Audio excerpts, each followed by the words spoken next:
everybody, welcome back to Grain Free Homestead. I'm Stephanie. Today I've been needing to get some stuff out of the freezer, which we've been working on. You'll see that come out in another video. We've been freeze drying some zucchini. We had 6 gallons frozen in the freezer. We also had some soup bones, and the next thing will be the beef tallow that I'll be rendering down. So today I'm working on the beef bones, and I just wanted to do a quick video to show you guys it's super simple. It is not hard. Don't be intimidated. So I'm just going to walk you guys through what I do and just to show you, okay? You can kind of see here. I didn't have a whole lot left. I just had some soup bones here. This is beef oxtail, which I think it'll be great for bone broth. So I'm going to put these in the oven. That's what I'm getting ready to do. And I'm going to roast them and get the caramelization on them. It's supposed to really help the flavor of the bone broth. I'll go ahead and put these in the oven real quick. Okay, and then next I'm going to walk you guys over to where the roaster is. I'm going to show you what else I'm going to put in there. Okay, now that I got you guys on this side of the kitchen, I'm going to show you what else I'm going to put in my roaster. So here's my roaster. This is an 18-quart roaster. I just got it for Christmas. I'm loving it so far. Before I would have to use 2 and sometimes 3 crock pots everywhere out on the counter just to get a big enough batch to process. I had 3 roasts in this roaster yesterday, cooking all day long. So I have all the juices. I'm going to bring y'all over here. Take the lid off. See, basically all the fat and leftover stuff that you have from roasts, I just left it in there because I knew that I was going to be making bone broth today. So let me get that back right there. Okay, so I just showed you the soup bones and the oxtail. It's in the oven, it's roasting. We don't waste anything from our cow. I ask for everything. I ask for organs, I ask for bones, I ask for my fat, because if you don't ask for it, you may not get it. And it doesn't cost any extra. That price is included in the price of your cow. I always make sure that I ask for all the organs, liver, everything. I get a tongue. There's all kinds of things that you can do with it. And I know that sounds gross and icky, but I mean, you could make things for your dogs or your chickens. I'm using this stuff here to make the beef bone broth. So these 2 packages right here, you see that? That's beef heart. So they look like just little steak medallions, but I do know they're a lot tougher than steak. But I've been reading a lot that you can cook them like a roast. So I'm adding the beef heart, and then this package here is where I made some roasts a while back, I think in December. I made a couple roasts and I saved the broth and I just put it in a quart-size freezer bag. And I'm just gonna add this broth to my bone broth. So I was saving it either for soup, to make soup, but I think since I'm trying to make freezer room, I'm just gonna add it to my roaster. Okay, I'm just gonna cut these up and get them going in here.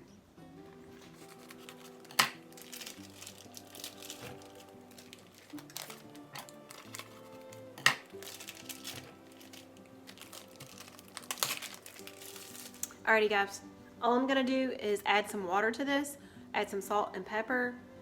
I will add some celery, onion, and carrots to it. Okay, I'm gonna go ahead and put a couple tablespoons of salt. I like to season mine.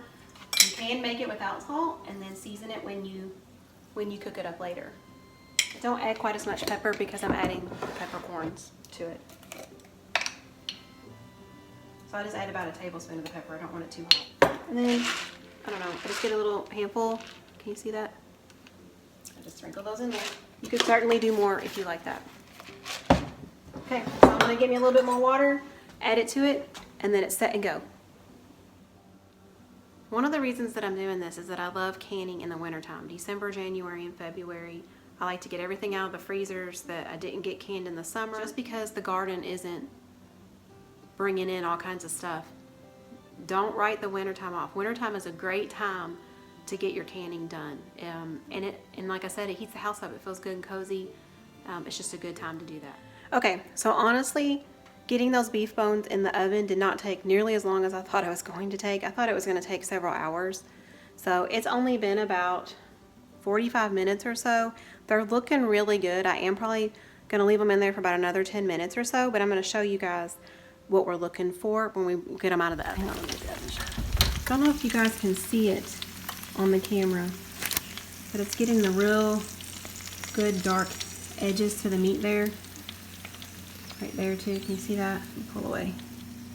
So I'm gonna leave them in there another 10 minutes or so. I'm gonna flip them over, let them get good and browned. And then I'm gonna take these and put them in that broth in my roaster. All my bones are out of the oven, looking good. They're still sizzling. I don't know if you can hear them or not. So I'm gonna get these guys into the roaster. Just let them cook away. That's it. That's all for now.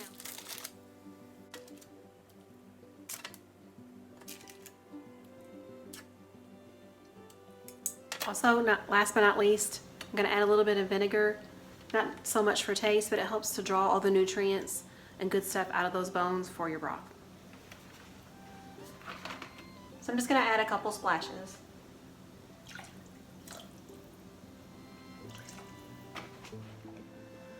Hey guys, okay, so it's been a couple days since I last saw you, and I was roasting all the bones and vegetables in the roaster here.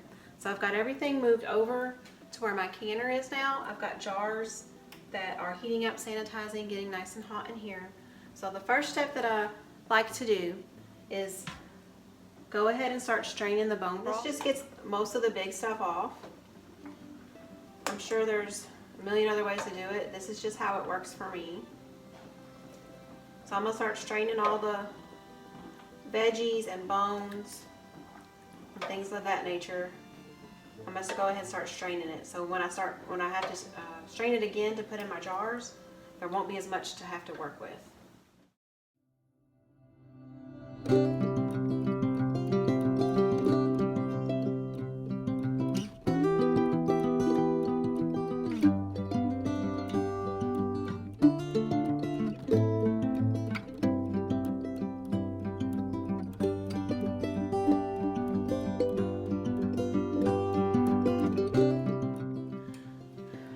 The next thing that we're gonna do is I got this neat little nifty contraption here. I got it for Christmas. I can try and find a link for it and just put it below because it does come in handy. So the next thing I'm gonna do is just ladle this into here, and the spout is at the bottom, so the broth comes through the bottom and the fat will stay towards the top. Plus it also filters it some, so I like that about it also. So we're gonna start doing that, and we're gonna start filling up jars. I've got my funnel here, and it also has an extra grate in it to help filter as well.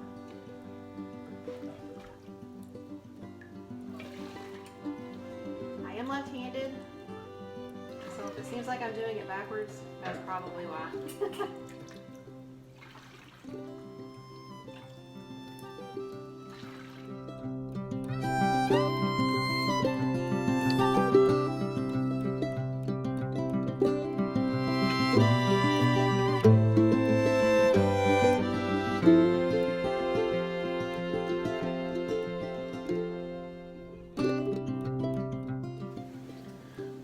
Okay, I do have my bowl of white vinegar. I just use a paper towel, and I use vinegar on the edges before I put my lids on, and that's just to cut any of the fat that may have gotten on there, the grease.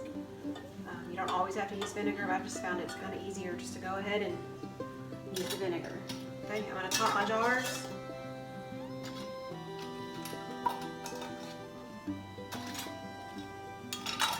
Make sure they're just finger tight, but they're not too tight, so that air can escape.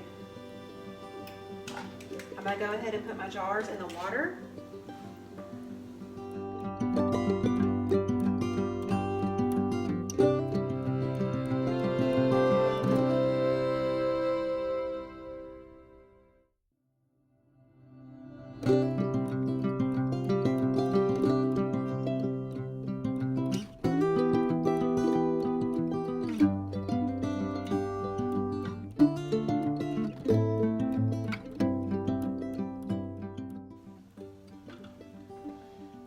Alright, I got my jars in there. I'm going to put the lid on and we're going to get it going.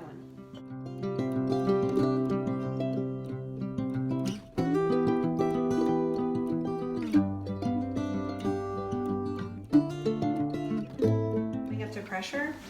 Go ahead and turn my heat up. It'll start coming out and venting out this valve. and you'll let that vent for 10 minutes. After 10 minutes, I'm gonna push the valve down and the pressure will start building in my canner. So I wanna get it to 11 pounds of pressure. And I actually kind of know, because I've used this so many times, where on my stove, it's actually almost all the way down on low. That's how I keep it at 11 pounds of pressure. I've thought about converting this. I had someone tell me that this can be converted into a regular, like the weight jiggler kind. So I don't know, we'll see. I'm used to this. I think it's all about consistency and what you're used to. And for me, this is what I've always used, so this is what I'm used to. I don't mind. I'm usually doing dishes or filling up other cans, so I don't mind to stand here and watch the gauge. So, but what we're gonna do is we're gonna get this up to 11 pounds of pressure for 25 minutes.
Okay guys, everything's out. I was going to show you what all we got from our bone broth. Turn it around here what you guys can see. Look at all that goodness there. I just want to show you guys. It takes a few days, but it's not hard work. It's mostly just sitting there simmering most of the time. And then you end up with all these beautiful jars to fill up your pantry. I just wanted to encourage you guys to give it a try if you haven't.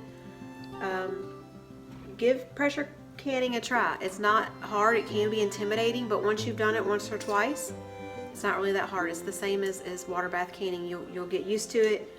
You'll have your methods that you do, and it's all good. Thanks for joining us. Please like and subscribe our channel. We would love that. It would help us so much. If there's anything you guys are looking for, recipes or something, leave it in the comments below. Maybe we can do a video or something. Y'all have a great weekend. We'll see you later.